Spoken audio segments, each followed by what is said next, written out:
Hi, welcome to New Abbey. My name's Jess, and I'm so happy you're with us.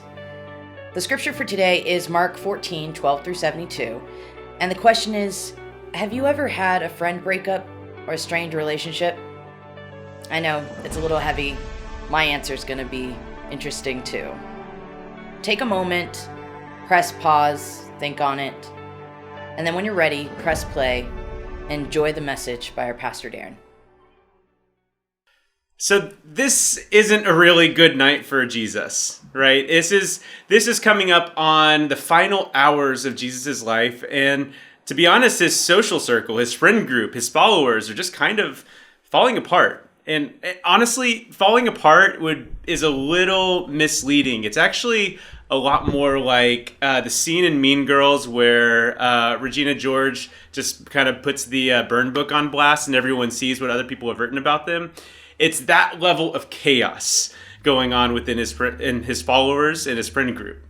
Whereas I would love to continue the metaphor of Mean Girls and just cast Judas as Regina George, that's only going to get us so far. But it really is helpful because we've been taught to look at this passage with such a highly theological lens, right? We look at the Last Supper and we talk about the theology behind that. We look at the Garden of Gethsemane and we create theologies of suffering. And those are all well and good and really deeply important and embedded in our Christian tradition. But because we're so focused on the theology of these things, we frequently miss just the kind of nuances of the kind of chaos that happens on this night in Jesus' life. We don't really pay attention to those tensions in that friend group, right? And so I really want us to look at this story just with a different lens today, right? And I'm going to try to thread the story highlighting specifically the social tension and the way that the social dynamics change throughout the night. And this is Jesus' last night before he's crucified. So we're going to start that process, and I'm going to break it up into 4 chunks, right? So the first chunk is the Last Supper narrative. And so we have to name some things, right? There's the very interesting part of the story where he sends a couple disciples in ahead of time to prepare a room, the upper room, right? And we have to recognize that's because Jesus is a man who is targeted. The political and religious elites deeply wanted to find Jesus so that they could kill him, specifically, which is what happens just a couple chapters, or just a chapter away from this, right? So this was a sneaky operation to get Jesus into Jerusalem for a Passover dinner. So they sneak him in. Everyone knows that Jesus' life is under threat, and they sneak him in to have this celebration, to have this feast. And while he's there, he institutes what we now know as the Lord's Supper, right? The bread, the wine, and we just create this very robust tradition that is stuck with us, that we love. And I can't wait to break bread with all of you in person one day again. But in addition to that, he starts kind of naming the thing that's happening, right? Jesus says, one of you is going to betray me. And I love the language here. Mark even says, everyone got a little sad by that. And everyone asks, is it me? Is it me? Is it me? Right? They go one by one and ask, am I the one that's going to betray you? They're sad. And Jesus said, no, it's the one whose hand is in the dish with me that I'm dipping in. And it doesn't say in this account. In another account, it does say, kind of point out that it's Judas. But we know it's Judas from what happens just a couple paragraphs later. So we're assuming in this moment, Jesus is saying that Judas's hand is in the cup with him and that Judas is the one who's going to betray him. So we don't really talk about that social dynamic that Jesus called Judas out at dinner in front of everybody. And it impacted everyone, right? And then Judas goes on to do what he does. And there's also this tiny story at the end of this of where they leave and go to the Mount of Olives to sing some hymns and things like that, where Peter is like, but surely I won't betray you. I won't be one of those. Lord, I will follow you till the end. And Jesus actually says, well, that's not going to happen. Not only are you not going to be the only faithful one, but you're going to deny me 3 times tonight, right? So there's this really awkward tension of where Jesus is putting out there what's about to happen, and these disciples not knowing what to do with it, being affected in the atmosphere. And we see the first kind of cracks of this night start to happen in this group of people. And I call this segment, this part of the story, I'm kind of classifying it under the umbrella of betrayal, because this is when the betrayal happens. But the story moves on beyond that, because the next little chunk of this story is in the Garden of Gethsemane. And so this is right after Jesus names these awkward social dynamics. He names the man who's about to betray him. Everyone's a little sad and tense, and names what's about to happen to him. And he goes and he has this intense moment of prayer, and he brings his three apparently closest friends within the group along, and he leaves them for a bit to go pray by himself, but then he comes back to check on them, and they're asleep. And that doesn't really fly for Jesus. He doesn't like that. And let's talk about that. These three men had just heard Jesus predict that he's about to be betrayed. They know all along that he's been predicting his own death around this time. And they know, they can clearly see, because the Bible goes out of the way, the story of Mark goes out of the way to tell us how distraught Jesus is. And they clearly know something's up with Jesus, yet they're just falling asleep. They're not praying with him. They're not praying for him. Judas was just outed as the one who's going to betray. They're not trying to stop that. You see, I call this chunk of the story misunderstanding, which is a very difficult social dynamic to work through. Because when your friends misunderstand you, and when your friends don't get who you are or what you're going through, distance is created in your relationship. And we're seeing this distance start to happen very quickly on this night, right? These disciples didn't get everything Jesus said in his ministry, but now that they're seeing things happen in real time, they're still not quite there. They're not entering in with Jesus in his anguish. They're not trying to figure out what is their role in this important moment. But then we get to the next section. So that distance has grown. So we have the first cracks at the Last Supper. Then we see some distance growing in the Garden of Gethsemane. And then we get to the arrest, this fourth chunk of the story, right? And the arrest is when Judas actually officially betrays Jesus with a kiss.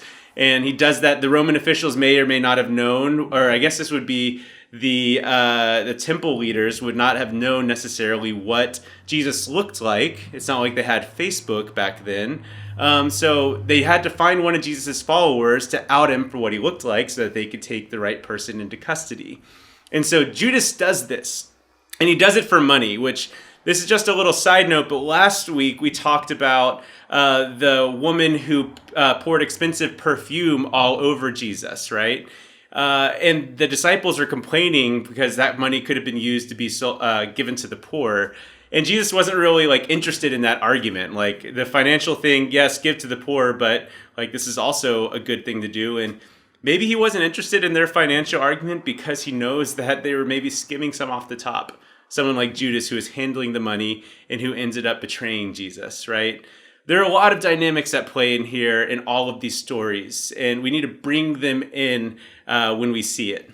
But moving on with the arrest story, when Jesus is finally arrested, we do see a disciple kind of start to defend Jesus for a second.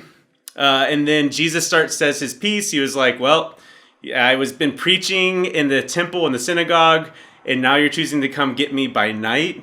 Well, do what you must. The scriptures must be fulfilled. And apparently, the text says everybody runs away, deserts Jesus. So Jesus is left alone. They bailed on Jesus. And you see, this is where the final crack breaks. This is when the group just shatters. They've already been through a really intense family dinner that did not go very well.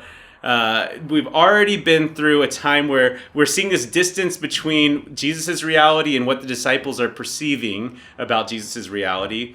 But now we get to the final moment when we're actually seeing Jesus come up against the temple leaders and they desert him. They bail on Jesus. Jesus is not having a good night socially. And how scary it must be for him, because Jesus was intending on his disciples to continue to do the work that he started, right? He was trying to train them and teach them about the things that he found important, teach them about the kingdom of God and what that looks like in their context. But here at the end of at the end of his ministry, they still don't get it. That's so scary, right? His legacy may end with his death. But we move on in the story, and we have the context here 2,000 years later of what happens next in the story, that there's more.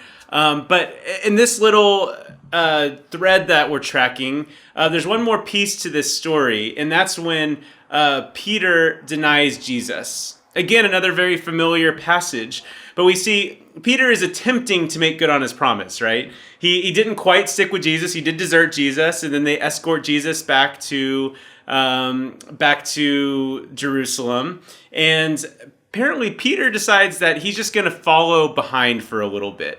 And he keeps a distance, so he's not there with them, not necessarily associated with Jesus, but maybe just enough where he's in eyesight of Jesus, where he can see what's happening and say he didn't officially desert him. And while he's in that position, Jesus is inside a house and Peter is waiting outside, and people start coming up and talking to him and asking him, "Wait, are you here with this man that has just been taken into custody?" He's like, "No, not me. Never met him. I don't know this guy. Who are you talking about? No, I'm not from Galilee." Right? So Peter very clearly denies Jesus 3 times, denies that he was even a part of Jesus's ministry or group of followers, fulfilling what Jesus had just spoken right after dinner. You see, and on top of this, and him trying to make good on his promise, he never could do it. You see, Peter did not fully get it. He did not get what Jesus was asking of his disciples. He did not get the situation that Jesus found himself in. And that's a tragedy. And again, this is a story littered with broken relationships among a group of people that had just spent years of life together, trying to upend the social order and to bring inclusion into the religious and social order of the day. This is a really sad story when it comes to when we trace this relationally. But we also know some things about it. We know that there's some reconciliation coming, and we know that that Peter apologizes and Jesus still loves Peter, right? We know that Judas ends up feeling regret for what he did. We know that the disciples end up banding back together and continuing on the mission. But putting ourselves in that moment, it's a moment of intense brokenness. And I want to spend some time in that, and I want us to take this opportunity to talk about relationships and difficult relationships and relationships that may or may not end.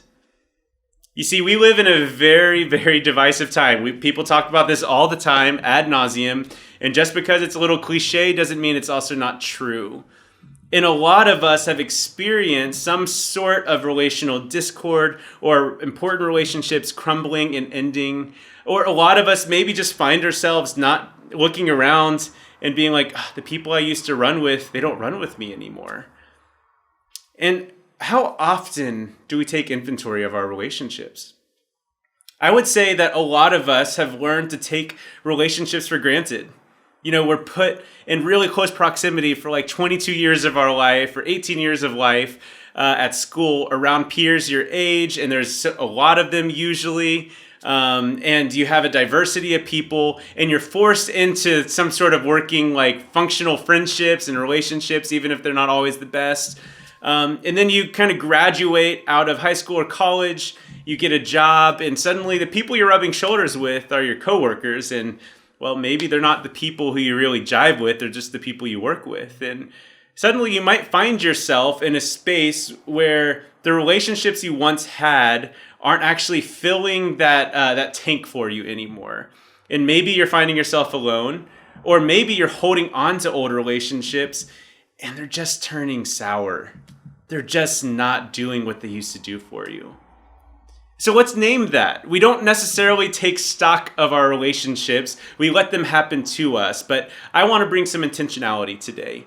in us thinking about our relationships and the way that they're changing and evolving and growing and ending. Yes, ending isn't necessarily bad. It just is a sign of growth and change. And we'll talk about that in a minute. But as we're about to talk about relationships and the different ways that we have to navigate here in 2020, these social dynamics, I do want to just note that the two fundamental building blocks in any relationship are communication and boundaries. You can really look at most relationships and really figure out where you are based on how well you're able to communicate and what kind of boundaries you have. Is this an intimate friend? Is this just a good acquaintance? Is this person a stranger? Is this a family member? Right? We have different boundaries, different levels of intimacy for different relationships. And that's a good thing, right? We need to be able to figure out who are the safe people that can meet our relational needs in a healthy way. And we need to figure out who are the people who can't do that. But also relationships are really communication is very foundational to relationships and being able to communicate well in whatever language it is. And that doesn't just mean speaking to each other. That means understanding each other. That you could speak the language of film and just enjoy the same activity and watch movies together. And that could be your relationship. That's a way of communicating with each other, right? So we have these two things that are always in flux in all of our relationships. So let's just talk about some aspects of relationships that we may not give attention to.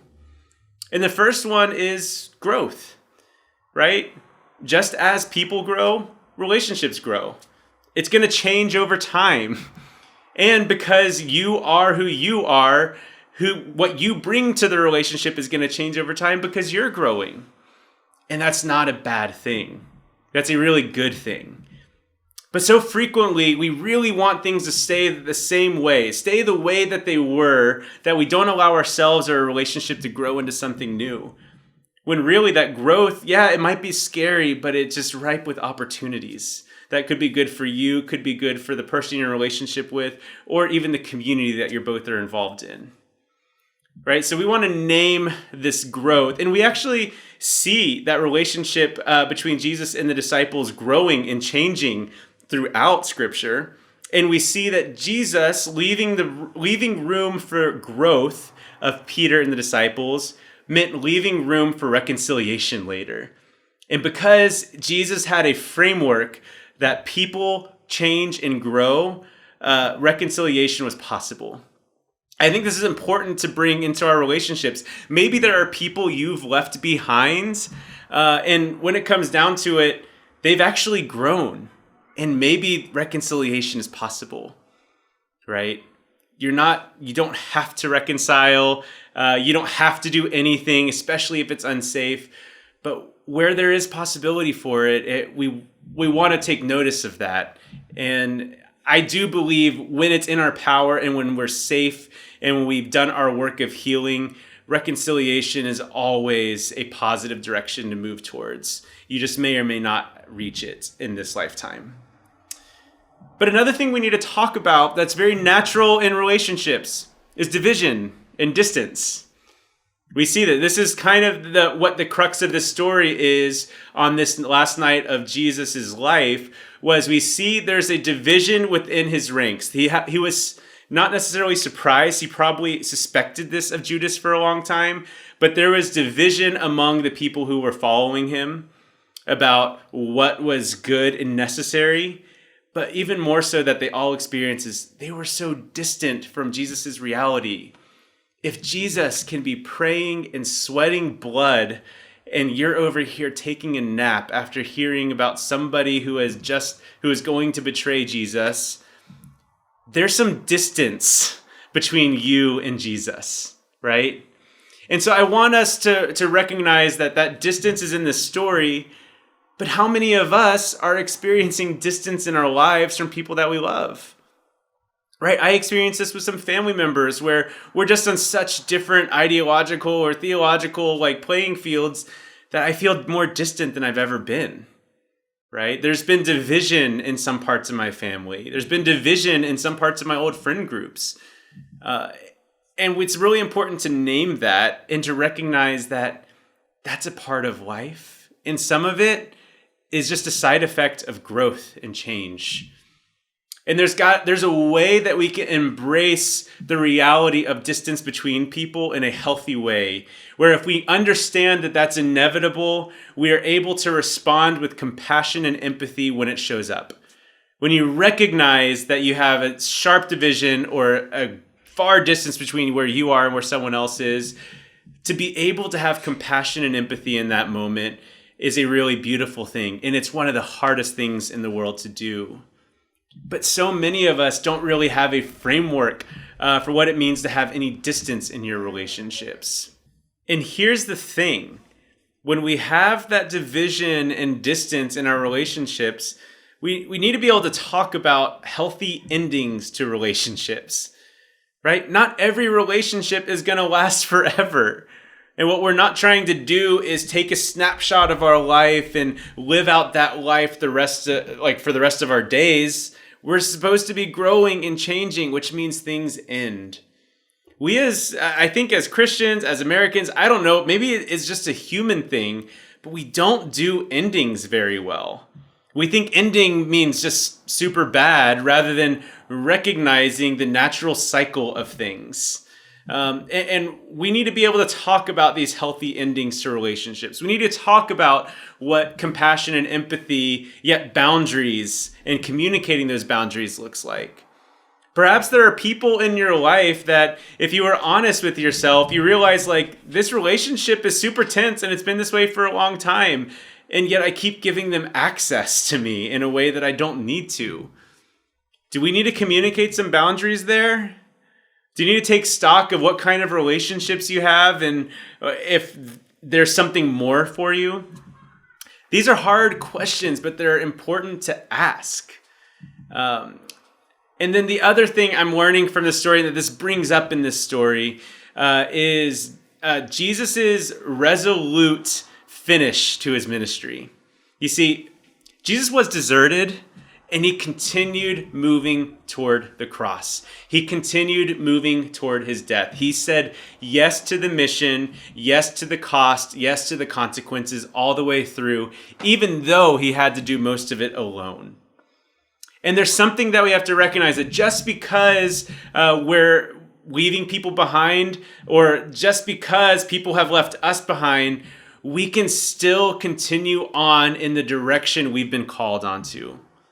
And I think that's one of the most beautiful parts of this story, is that Jesus has been such a communal and inclusive person in his ministry. He's involved his disciples. He's given them authority. He's brought in tons of people. He built healthy boundaries too. There are some people he said, you can't follow me, right? Jesus has led this very communal ministry, but at the end of it all, his calling, his mission, his drive brought him to the finish line, even when his community failed him. And I think there's something in there for us. We can learn from that, to recognize this should make us pause and consider, what are the values in my life that I want to be pursuing regardless of who's around me? Right? Who am I truly? How can I be true to myself regardless of the people around me? And what's beautiful is if we know how to incorporate things like healthy communication and communicating boundaries and compassion and empathy towards people, even though there's distance, what we see in this story is that ultimately there's hope for reconciliation and for that future to work out in the way that you had hoped for in the first place. Because we know that the disciples band together. We know that the disciples continue to mourn Jesus' death and then celebrate his resurrection. We know that they continued their work in the world and Jesus' work in the world, because we are here today in a Christian church. Right? So I don't want us to think of relationships ending as something necessarily final. And a lot of times it is, but there is a bigger future for us. And I believe the life of Jesus shows that. Jesus shows us what it looks like to deal with difficult social and relational dynamics and to move through, to be true to yourself, to come out on the other side, and then potentially have the possibility of reconciliation, which that to me is good news. It's good news that I would be able to have access to that kind of compassion for someone and empathy for someone, and to be able to grow in my relationships in life. So I want us today, when I'm looking at the story and I'm pulling this thread, another time, probably around Easter when we get back to this story, we'll talk about these theologies of the body and the blood and a theology of suffering in the garden. These are really important topics. But this is an opportunity in a very, very divisive world right now where people are growing for us to take stock of our relationships and what's healthy. So what I want you to do is to think about the relationships in your life. Do you have any strained relationships? Is there some tension? Are there boundaries that you need to communicate? Is there somebody you're just not really communicating well with anymore? I want you to think about all of those relationships and think, is there one or two people that you can take a step forward towards health? And that could be a healthy ending. That could be a healthy growth point. That could be you just becoming compassionate for them for the first time in a long time. But I want us to talk about that and see what steps we can take towards health this week. So go back into your groups and kind of share with each other. And maybe this is a good time where you can help each other learn how to be compassionate for the people in our life that it's difficult to be compassionate for. Thank you for joining us. Follow us on Instagram at New Abbey NoHo. And if you're interested in giving to New Abbey NoHo, feel free to head over to www.newabbey.org/generosity. Be sure to scroll down to the North Hollywood Fund. Thank you, and have a blessed week.